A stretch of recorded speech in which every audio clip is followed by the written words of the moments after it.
I never thought I'd find myself in a situation like this. It all started when I moved into my new apartment. The rent was surprisingly affordable for such a nice neighborhood, and the place was spacious enough for two. The catch? I'd have to share it with a roommate. I met Jenna on a roommate finding app.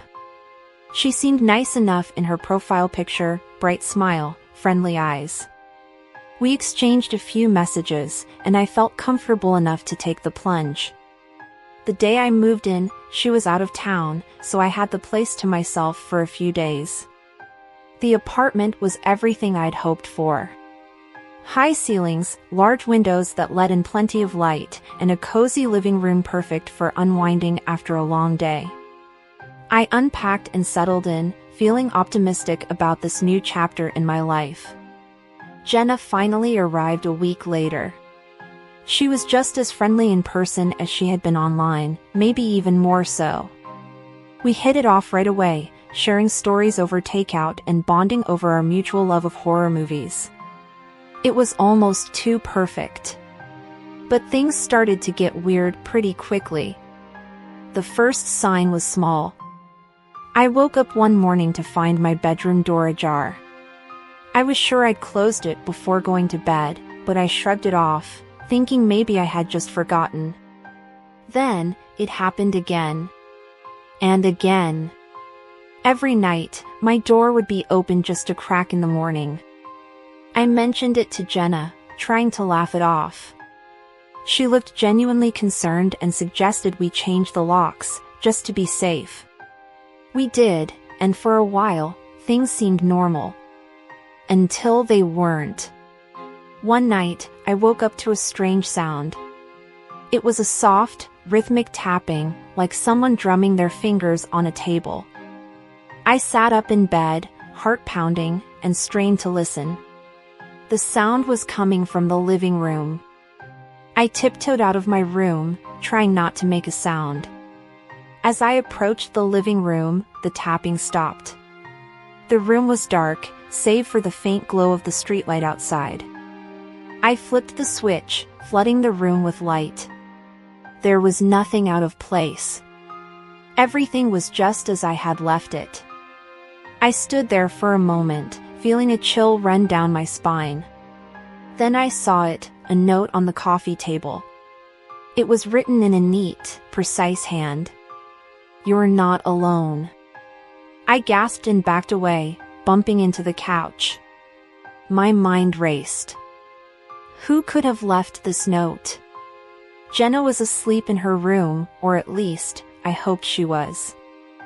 I crept to her door and listened. Soft, even breathing. She was definitely asleep. I spent the rest of the night wide awake, clutching a kitchen knife under my blankets. The morning light brought a sense of relief, but the fear lingered. When I finally worked up the courage to confront Jenna, she was genuinely shocked. She swore she had nothing to do with the note and even suggested we install security cameras. We did, hoping to catch whoever was messing with us. The cameras didn't help. The strange occurrences continued, doors opening on their own, objects moving, and more notes, always in the same handwriting. Each one more unnerving than the last. Watching you. Don't trust her. Get out.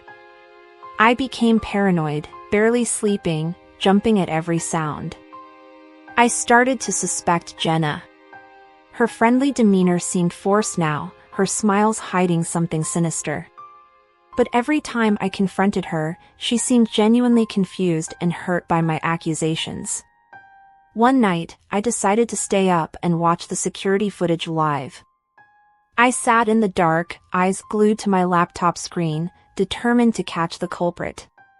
Hours passed, and I started to doze off when I saw it, movement in the hallway. A shadowy figure crept into the frame, slowly making its way to my bedroom door. My heart pounded as I watched, frozen in terror.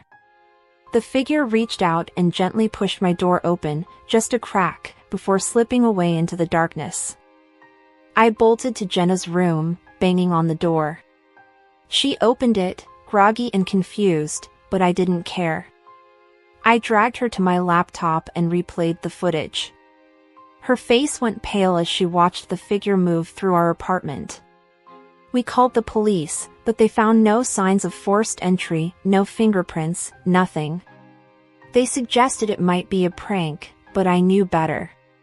Something, or someone, was in our apartment, watching us. Jenna and I decided to leave the apartment that night. We packed our things and never looked back. We found new places to live, far from each other, but the experience left us both shaken. To this day, I still wonder who, or what, was sharing that apartment with us. Was it a prank? A stalker? Or something more sinister? I don't have the answers, but I do know one thing for sure. I'll never take having a roommate lightly again.